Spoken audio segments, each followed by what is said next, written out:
Les billets et pièces de monnaie sont-ils voués à disparaître? La crise économique et financière a en tout cas incité certains à s'orienter vers un nouveau mode de paiement, le Bitcoin.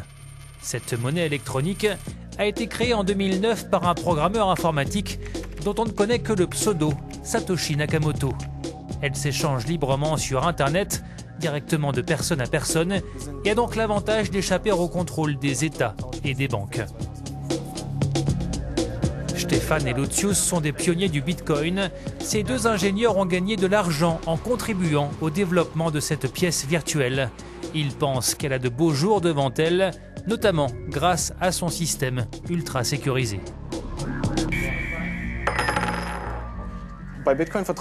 Dans le Bitcoin, on ne fait pas confiance à une personne ou à un développeur en particulier. On fait confiance au code lui-même. Le code, on peut soi-même le consulter, des centaines de développeurs l'ont déjà fait. Ils ont pu voir qu'il marchait. Et selon moi, ça permet d'avoir encore plus de confiance. On dit d'ailleurs, la confiance c'est bien, mais le contrôle c'est encore mieux. Moi, l'idée qui me plaît, c'est que la circulation des paiements puisse être libre. C'est un peu comme la liberté d'expression, c'est quelque chose de fondamental. Que l'on puisse garder soi-même sa richesse, la transmettre librement et que l'on soit à l'abri des interventions des États. Pour éviter le risque d'inflation, les inventeurs du système ont limité à 21 millions le nombre de bitcoins en circulation. Les transactions sont déterminées par un algorithme complexe, ce qui les rend sûres, et elles sont anonymes, chaque utilisateur pouvant avoir différentes adresses pour effectuer ses paiements. Les bitcoins sont convertibles avec n'importe quelle autre devise. On peut acheter des bitcoins sur le net comme on achèterait des dollars ou des euros. Pour gagner des bitcoins, on peut aussi mettre à disposition du réseau la puissance de calcul de son ordinateur afin de vérifier les transactions.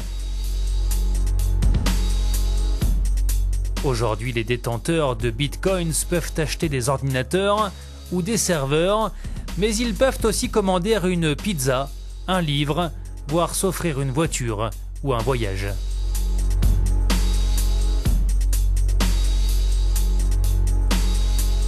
Même les smartphones ont désormais leur propre application Bitcoin qui permet par exemple de s'offrir un verre dans ce bar tendance new-yorkais.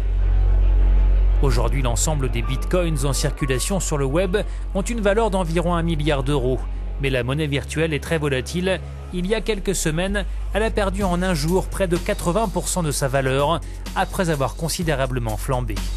Ceux qui craignent pour leur épargne voient dans le bitcoin une nouvelle valeur refuge. Mais certains experts mettent en cause l'opacité de son fonctionnement. On ne sait pas trop d'où le pouvoir d'achat de la monnaie vient, on ne sait pas qui se cache derrière, il n'y a pas de banque, il n'y a pas d'autorité monétaire derrière, et donc ça pose problème parce que ça risque de porter atteinte à la stabilité de tout un système économique. Le Bitcoin est anonyme, il ne laisse aucune trace, c'est pourquoi il soulève des inquiétudes.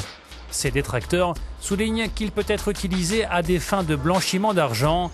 Le Bitcoin est par ailleurs accepté par certains sites souterrains qui vendent de la drogue et des armes à feu.